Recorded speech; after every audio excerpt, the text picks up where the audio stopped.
Hey everyone, my name is Lauren. Welcome to my channel. Today I'm going to be giving you guys steps on how to meditate so that you can receive psychic information.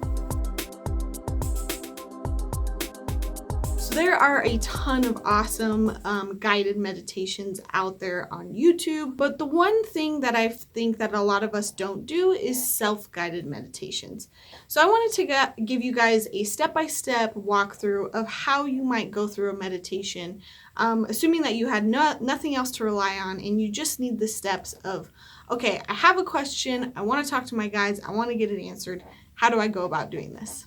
I'd highly recommend you guys check out part 1 of my basic psychic skills course first.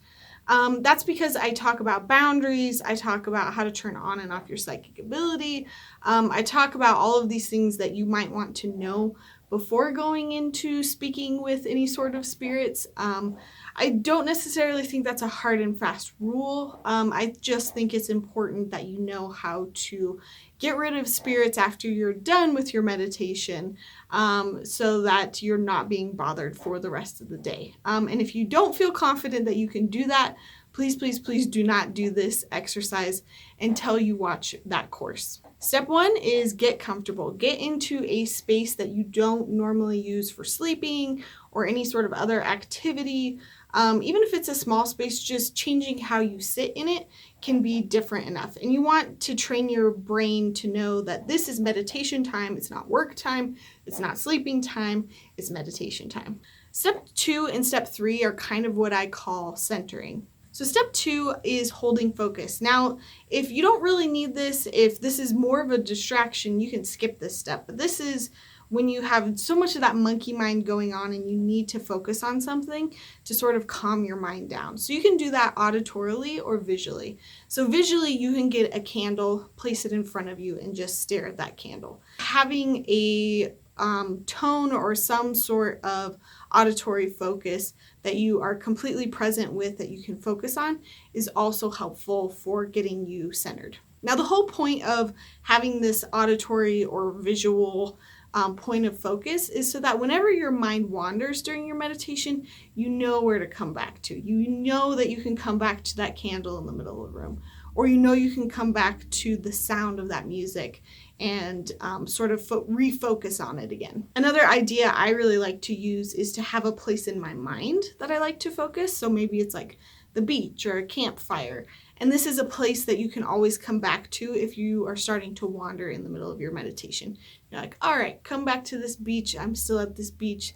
This is my meditation beach, or something like that. Step 3 is to do some sort of ritual to signify the start of your meditation. So for me, I just do 3 deep breaths. This is easy for me to remember. It's what I was taught, so now I'm kind of stuck with it. You can come up with all sorts of fun ways, rituals to start your meditation. You could ring a bell.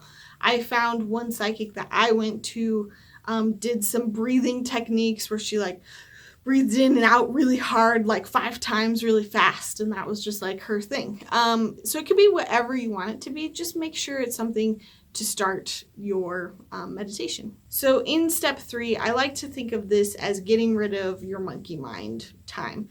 You want to make sure that you're not still focused on your to-do list or something that's going on in the room. You really want to make sure you're centered and you're not really thinking about anything else.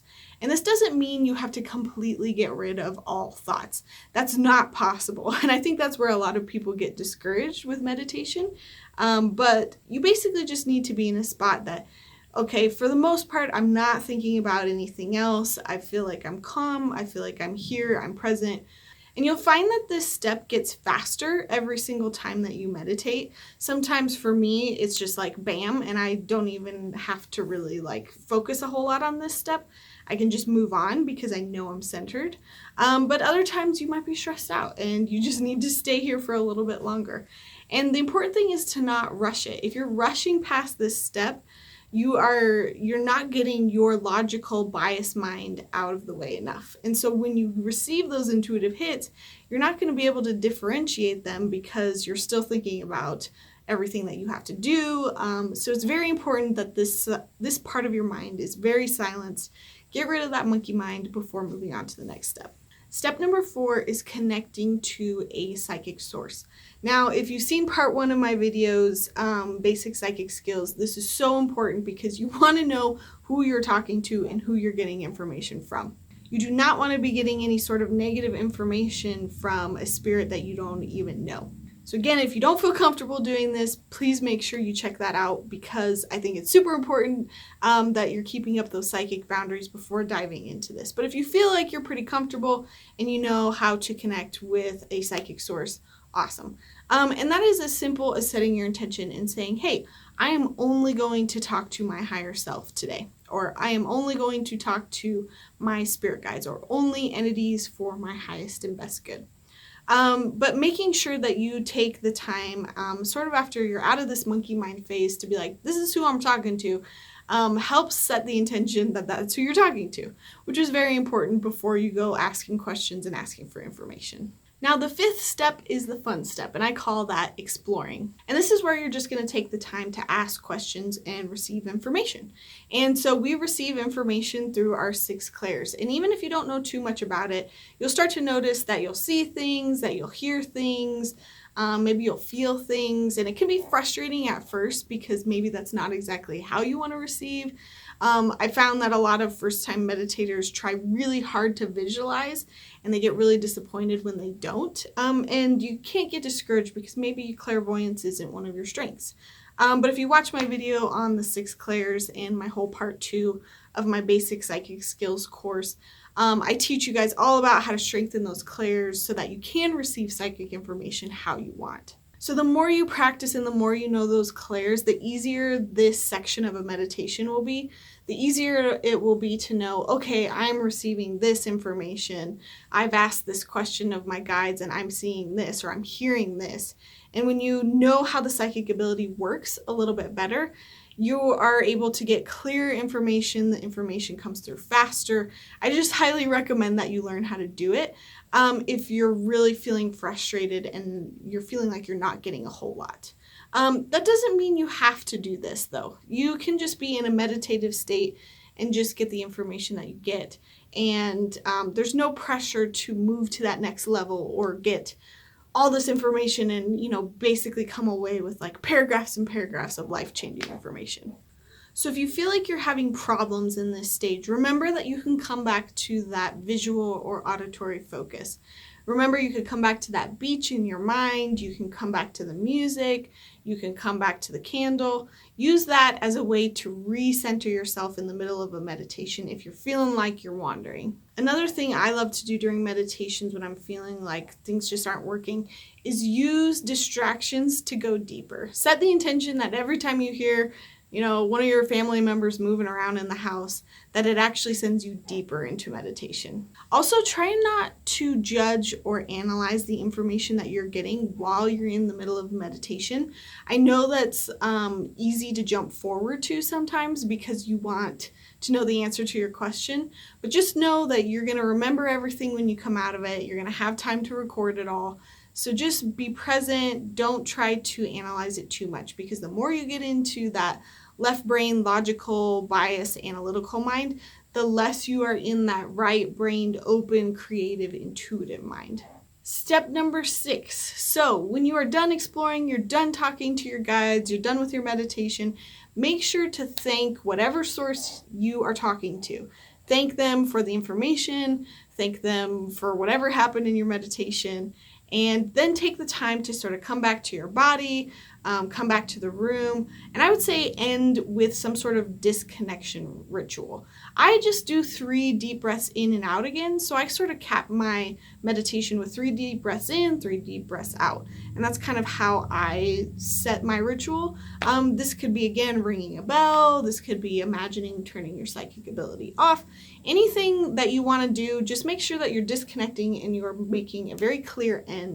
I'm done talking to this psychic source, I'm done with the meditation. And the last step, step 7, is to record and act on what you get. So take the time. You should have a notebook or something right next to you so that you can write down everything that you received.